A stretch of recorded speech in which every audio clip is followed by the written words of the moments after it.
Hello and welcome to another episode of the Farr Show where I'm Damien Farr, and tonight we're talking about the movie Bullet Train. I know what you're thinking, Damien, why are you wearing glasses? Well, I do normally wear glasses. When I say normally, once in a great while. I normally wear contacts, but glasses made sense for this one because Brad Pitt was wearing glasses most of the movie, so I just thought, oh, now I can't see. That was a mistake. Let's go back here. We're talking about Bullet Train, which this movie was really damn good. When I say really damn good, I thought this was going to be maybe an F. It turned out to be an FAR. Honestly, this movie surprised me so much that I bought the book. The book isn't here yet, but I bought the book. So let's get some quick information out of the way here. It's directed by David Lynch, who directed Deadpool 2, directed some other movies. He technically got uncredited for killing,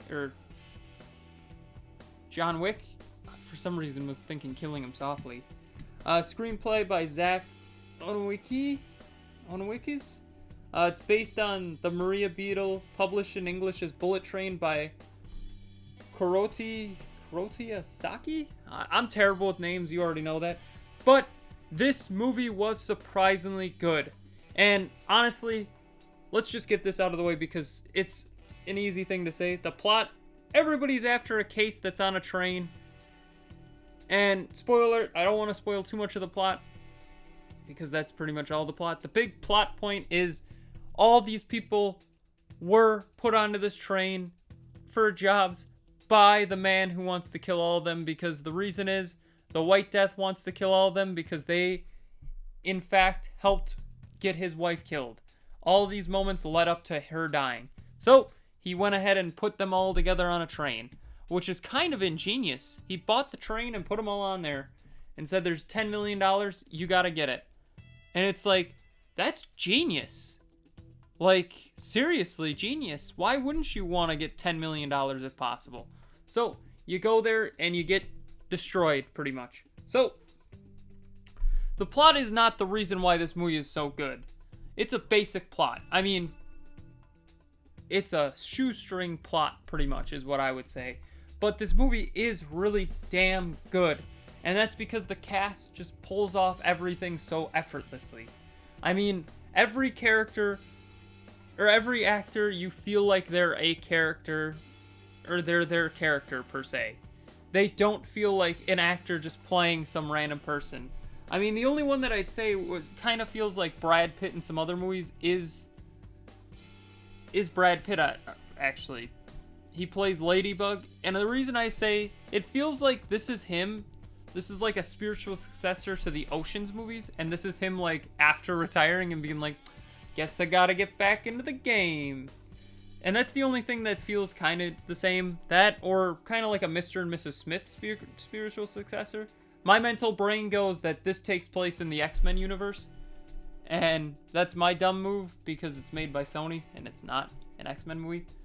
But that's not important. So you got Brad Pitt as Ladybug, you got Joey King as the Prince, Aaron Tyler Johnson as Tangerine, Brian Tyree Henry as Lemon, Michael Shannon as White Death, Sandra Bullock as Maria Beetle, Zazia Beetz as the Hornet, Karen Fujihara as Train Concession Girl, Channing Tatum as Train Passenger, and Ryan Reynolds as Carver.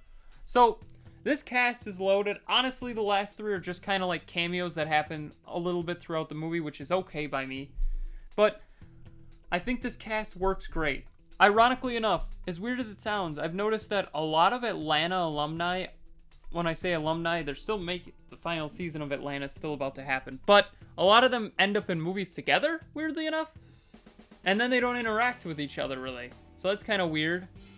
But I thought that was worth pointing out because Brian Tyree Henry and Zazie Beetz, I think it's Beetz, are in this movie together.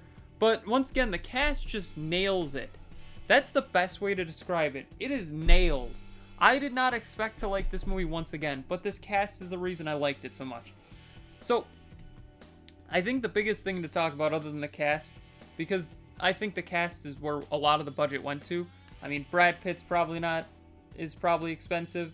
I would say Aaron Taylor-Joy, Brian Tyree Henry, Michael Shannon, Sandra Bullock, you know, all pretty expensive. Zazie Beetz, probably really expensive from Deadpool 2. I think this is a good cast, once again. I can't say that enough. This movie, the cast is what sold it. Now, if they didn't have this cast, would it have worked? Probably not.